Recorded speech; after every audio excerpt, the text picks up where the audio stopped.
On today's video, Ninja Attack is coming into Rise of Kingdoms in 3 days, and we have leaks out of the update already out. These are some images that were leaked. There's a bunch of others, and there's a ton of information that's been disseminated for a little bit now as rumors primarily, but some of it is starting to look really good. We'll talk about that and much more in this video, as well as a sneak peek of April's update, because I've been hearing a lot of things. So sit back, slap a like on the video, and let's go.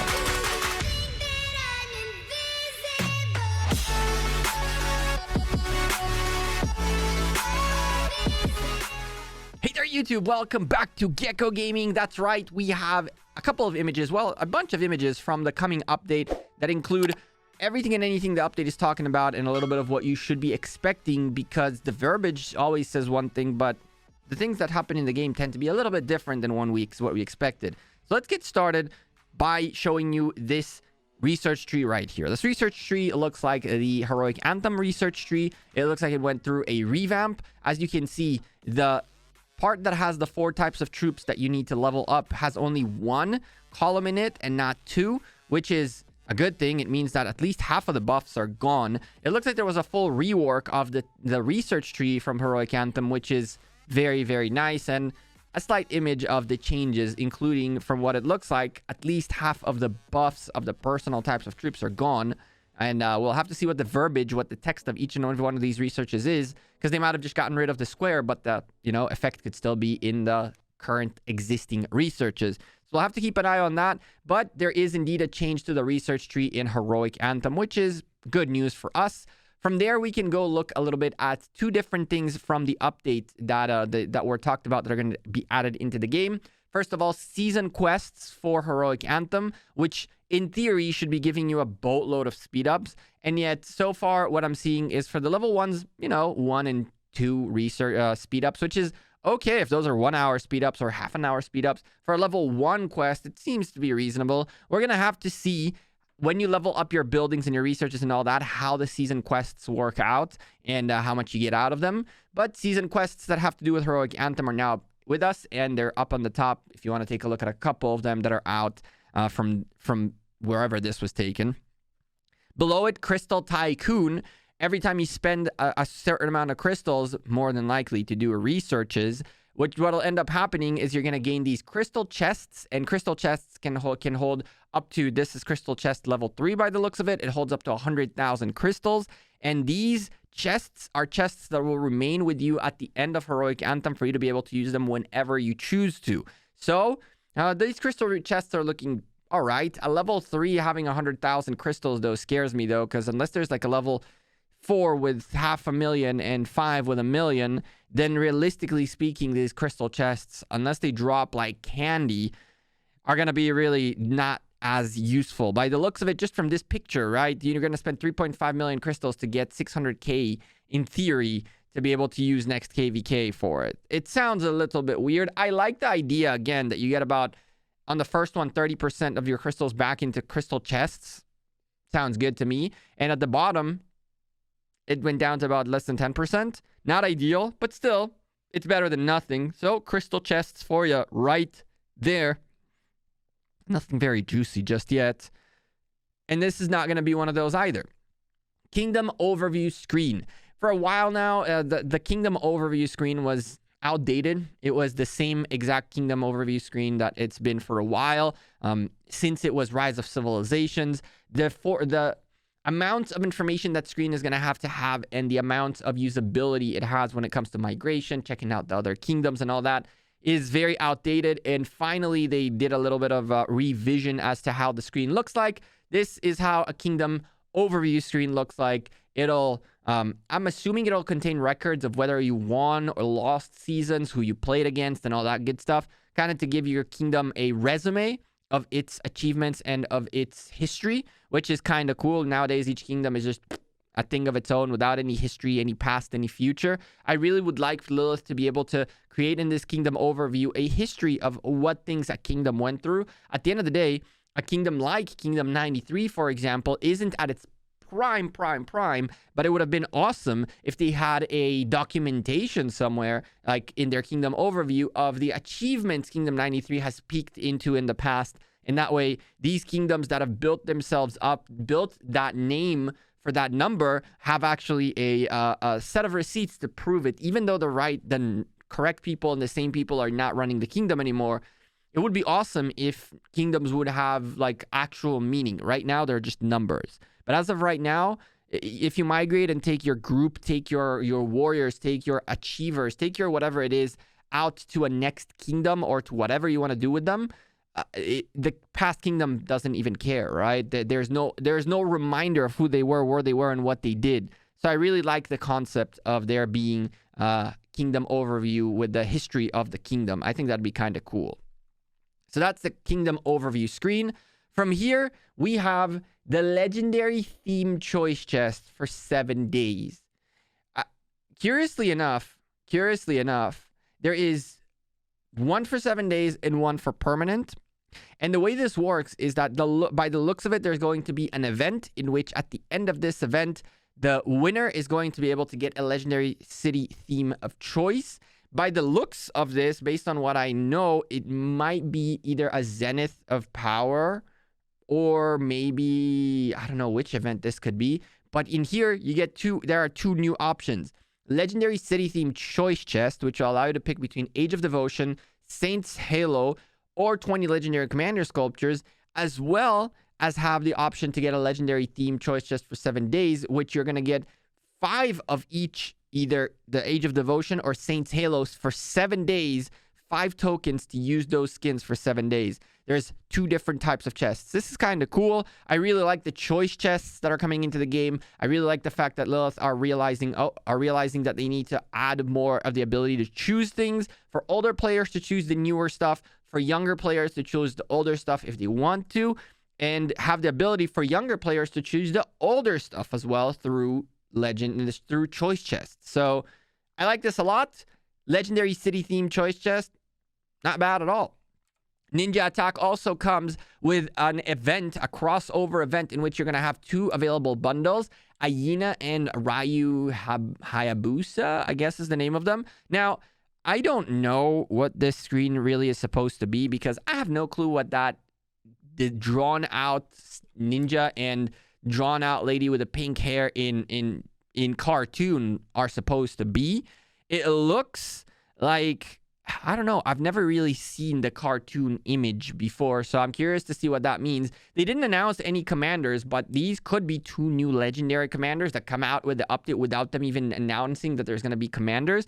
But what I do really dig is that they created sets of emotes for each individual character from Ninja Garden, and what you're buying is essentially the collectible emotes as part of the event. This is really neat. I really take my hat off to Lilith. That's very, very, very cool that they did that. It's very nice that they're adding all of these collectibles into the game that you get from events. Yes, $10 is not very free to play friendly, but for those who do like to collect, and I'm someone who likes to have an account with a bunch of the collectibles, I think this is really nice. There's 2 sets of emotes that are going to be available for $10 a pop, plus of course the Alliance chest and the gems and all that. Very, very cool stuff, and that will come out, I'm assuming, as soon as the update is out, or a week after the update is out, when the event for Ninja Gaiden 3 begins. Very cool stuff by Lilith. Congrats, Rise of Kingdoms, for another potentially successful crossover event. Very, very nice to see Rise of Kingdoms doing them. This is the picture that we really got to talk about, though, because this is what I had the most information about, and this is what a lot of folks have been talking about. And I don't know if the conversation sparked from someone who's an insider with actual information or straight up rumors. So for now, we're going to categorize a bunch of the things that I'm going to tell you as rumors, because that's strictly what they are. I haven't been able to confirm yet if the source of them is truthful or not. So Mightiest Governor is getting a revamp, and so is the Wheel of Fortune. It's allowing us to pick a commander that we want to get rewards for, which seemed like all hell breaks loose. Hallelujah, we can pick Saladin even if we are 10 years after him and all that good stuff. And people were already talking about changing their designation of their accounts and a bunch of things, including myself. I found myself on the fence as to what to do with my Jumper account now that these changes are coming in. But for a couple of days now, I've been hearing rumors that there might be a situation in which the Mightiest Governor and Wheel of Fortune choices are either limited or this image is misleading. The reason they could be limited is that my understanding is that there's a potential situation, rumor again, but there's a potential situation in which Lilith are also working on a quick statistical mechanism that lets them know each kingdom what commanders they're lacking, and then you're going to have the option to pick between the latest and greatest, I believe the one before that, and after that the latest and greatest, that the commander that the kingdom is missing the most. That's my understanding on one of the types of rumors that I heard, that essentially the idea is for you to be able to get the latest and greatest, to be able to get the one before that, and to be able to get the one of the ones that your kingdom has the least availability of, to be able to continually catch up. And so you'll always have 3 options available. And when this picture came out, it kind of confirmed a little bit of that theory, although again, there's a very highly likely scenario in which this image is not a full image of what is possible. If you remember, there are choice chests in Rise of Kingdoms where it looks like there's only 3 options, but when you scroll, it scrolls down and it doesn't even look like there was a scroller there before. I believe it's the chest pieces, the choose any chest piece chests that include the legendary sets. It looks like there's only 3 options, but you can scroll down and there's 6 or 8. And so maybe the 2 options that we have here is that the first rumor is true, and you get one option of 3, which includes the least available commander in your kingdom, and then the latest and greatest and the one before that, for more people to be able to catch up. And or option B is that you'll be able to scroll down, even though it doesn't seem like you can scroll down, and pick any commander out of Mightiest Governor. So one of these 2 options is going to happen, from my understanding. I don't know which one is the real one, but we'll find out momentarily. This image is a bit deceiving. I've already been getting a ton of messages of people upset that they don't get to pick any type of commander, and we're going to have to see how it works. But if you ask me, it makes sense that we don't get to pick out of all commanders. It makes sense that we'll get to pick out of a small pool of commanders, which is already better than not being able to pick at all, right? I mean, come on. You didn't think they would give us the whole house. I mean, I hope they do, but come on. You guys know by now, don't you? Finally, Osiris League is getting a slight revamp. They're adding league stats. They're going to be available for any player at any time. It includes rankings, individual rankings, alliance rankings, and all that good stuff. From stats from most valuable players, kill scores, occupation scores, provision scores, arc scores, healed troops. All the data that you see at the end image essentially is going to be available to you later on to see as the league stats of the alliances. Does that make any difference to anyone? Yes and no. Now we'll be able to know whether a team healed like crazy for the past few rounds and might be low on healing speed ups. We could see which teams are doing the most damage and try to analyze those teams a little bit better. Which teams are doing stronger in occupation scores and watch those. So that's going to be really interesting to see. We're going to obviously cover Osiris League very heavily in this channel. We're going to more than likely stream every single Osiris League match available on this channel when the league comes out, as well as do some homework on the league. I haven't covered league properly in a while, primarily because it was part of my thing with Lilith to cover it on the Rise of Kingdoms official channel. But now that I can actually do what I want to do for a league, we're going to get cranking into giving you the best coverage available of Osiris League. And yeah, this is okay. I don't really see a usability for it, but it's always nice to have more data. More data is always good, even as long as you, of course, can filter out whether it's good data or not. But again, this doesn't seem like clutter to me. I can see usability out of this in order to ensure you can do better reconnaissance work on your opposition. But these are all the images that have been leaked to us so far. I'm really looking forward to see what this update is all about. For those of you who are still here, quick thing about the next update.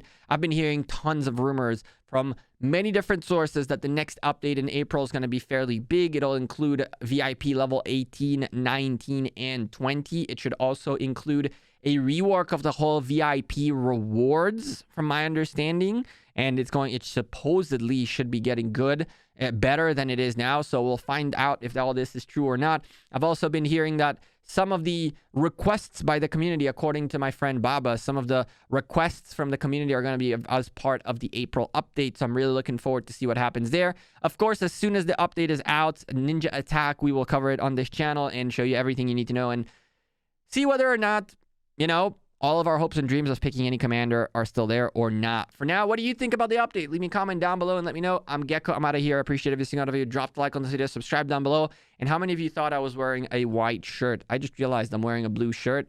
There's a hole in my neck. I'll see you all sooner rather than later. Take care and have a great rest of your day. Peace.